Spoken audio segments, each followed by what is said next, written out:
भारतीय किसानों का मेन फोकस होता है कि सरकार द्वारा उनका ऋण माफ़ किया जाए। ओपिनियन पोल में सबसे ज़्यादा अगर ऋण माफ़ हुआ है तो वो हुआ है राजस्थान और झारखंड का।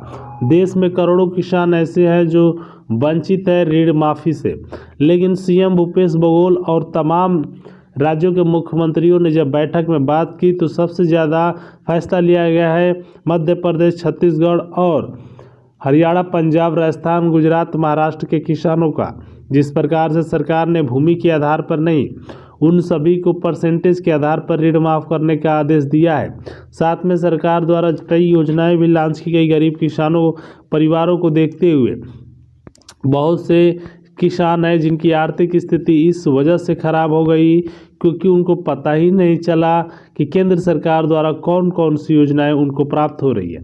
लेकिन आज के इस बैठक में भारतीय किसान सरकारों का दावा है कि हर एक भारतीय किसान का इस 2023 के लास्ट तक सभी ऋण माफ़ किए जाएंगे। लेकिन उसके पहले आपको कौन कौन से डॉक्यूमेंट और कौन कौन से वेरिफिकेशन और कौन सी योजनाएं सरकार द्वारा आपको जारी की जाएगी। बता दें आपको, सुप्रीम कोर्ट ने जब से ये बात कही थी कि मध्यम लघु वर्ग के सीमांत किसान सिर्फ कृषि पर निर्भर होते हैं, अगर उनकी कृषि की स्थिति को सही नहीं किया जाएगा तो आने वाले समय में भारतीय किसान जिस प्रकार से खुदकुशी की संख्या बढ़ती जा रही है, लगातार बढ़ती जाएगी। आरबीआई ने टोटल 1600 करोड़ रुपए की बजट भारतीय किसानों के लिए सरकार द्वारा पारित किया गया था, लेकिन जैसे जैसे चुनाव आ रहा था वैसे वैसे सरकार ने बदलाव नियमों में करती है।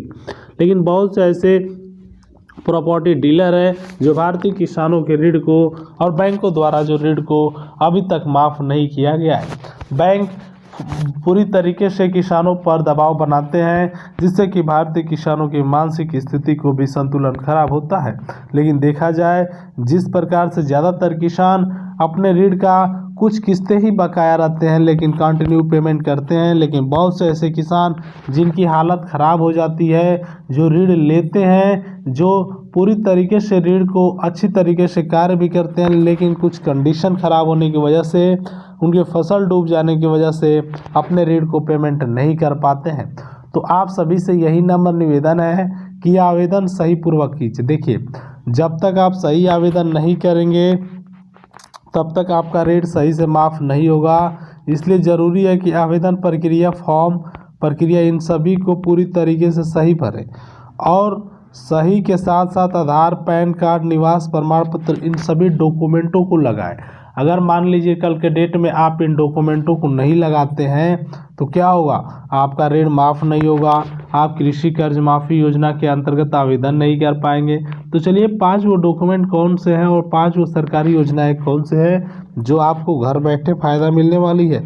अगर आपको सबसे पहले बता देते हैं, आपके पास आधार कार्ड है, पैन कार्ड है, निवास प्रमाण पत्र है, तो आपको केंद्र सरकार द्वारा ऋण माफ़ी की प्रक्रिया को आवेदन करने में सहायता मिलेगा। मान लीजिए आपने आवेदन नहीं किया तो क्या होगा, आपने अगर आवेदन नहीं किया तो केंद्र सरकार द्वारा आपको कैसे पता चलेगा कि आपने ऋण लिया था। तो इसलिए सबसे ज़रूरी है अपना आवेदन जैसे करेंगे आपका ऋण माफ़ होगा और जब ऋण माफ़ होगा तो आप ही को फ़ायदा होगा। तो इसलिए सबसे ज़रूरी है ऋण माफ़ी फॉर्म को अप्लाई करना।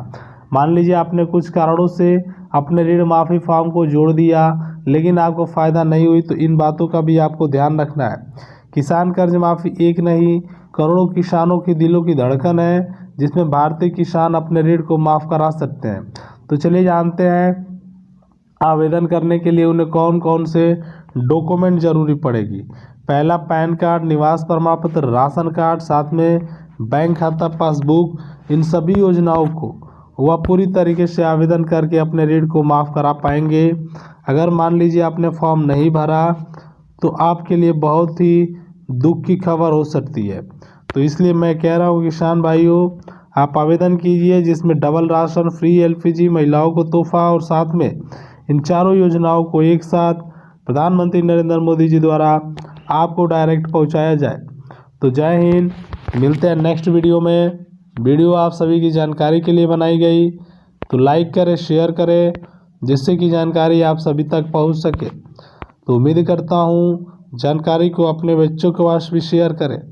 जय हिंद, जय भारत।